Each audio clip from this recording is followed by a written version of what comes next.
Relationships can be one of the most beautiful and rewarding aspects of life, but they're also where we often find ourselves tested the most.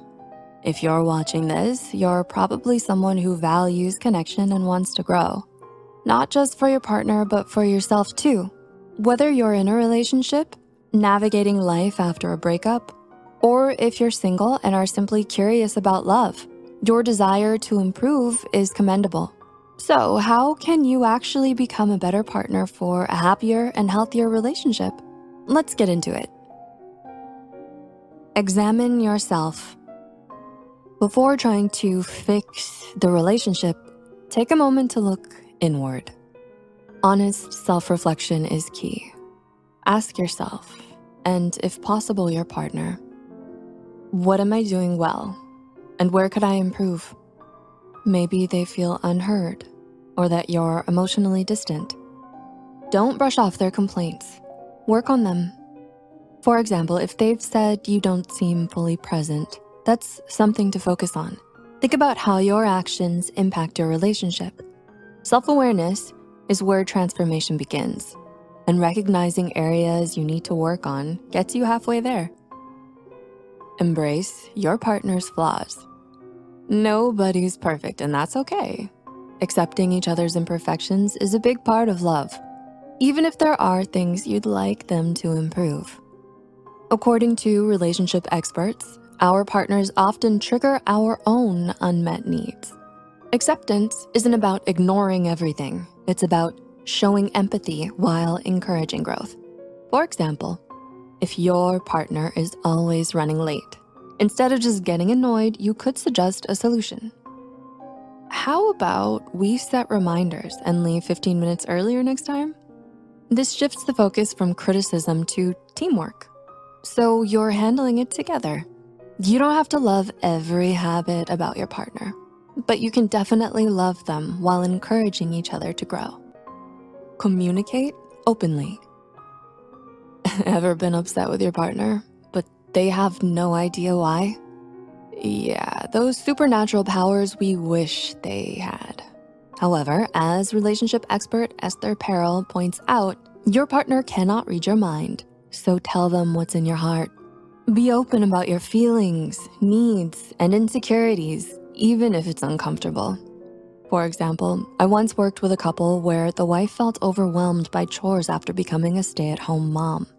Her husband assumed she could handle everything, so he stopped helping. She didn't say anything because she thought he should just get it. But guess what? He had no idea she was struggling. When she finally told him how she felt, he apologized and began helping again. Clear and regular communication makes both partners feel heard, supported, and understood. Finding this video insightful? Like, share, and subscribe for more. Practice empathy and patience. When your partner is going through a tough time, resist the urge to fix things immediately. Sometimes they just need you to listen. Try asking, how can I support you right now? To get a better sense of what they need. Also, be patient, especially during rough patches. Both of you will have moments where you're not at your best. There will be moments when they get on your nerves and vice versa. So when you feel triggered or tempted to get angry, try to step back and see things from their perspective. Patience doesn't mean you're excusing bad behavior, but it helps you respond calmly and thoughtfully instead of reacting impulsively.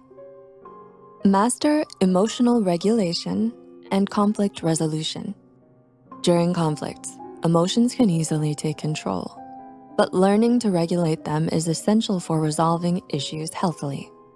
Instead of yelling or sending passive-aggressive texts, take a deep breath or take a time out.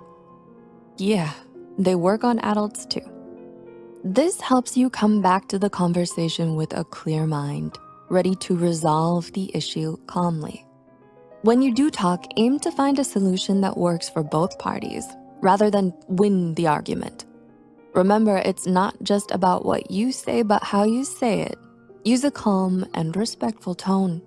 Validate their emotions, even if you don't fully agree, and focus on making each other feel heard. instead of defending your actions or assigning blame. Speak your partner's love language. Dr. Gary Chapman, author of The 5 Love Languages, explains that each person feels most loved through one or two primary ways: words of affirmation, acts of service, receiving gifts, quality time, or physical touch. For example, if your partner's love language is acts of service, simple gestures like making breakfast or helping with chores can make them feel cherished. If it's words of affirmation, expressing how much they mean to you will make them feel special. Or if they're all about quality time, just being present, no distractions, even for a few minutes will make them feel loved. Avoid speaking your own love language rather than theirs. This can lead to unmet needs and frustration. Consistently showing love in their language will bring out the best in your relationship. To be a better partner, focus on avoiding behaviors that can harm your relationship, like constant fighting, lack of support, criticism, and hostility. Instead, nurture things that create a healthy bond, like positive memories, mutual respect, intimacy, good communication, and making each other feel valued. Don't just focus on what's wrong, take time to appreciate each other. And remember to speak your partner's love language. Having said that, what's one quality you think makes someone a great partner? Let us continue the discussion in the comments. Are you curious about the behaviors that can destroy relationships? Check out this video, 10 behaviors that destroy relationships. Thanks for watching.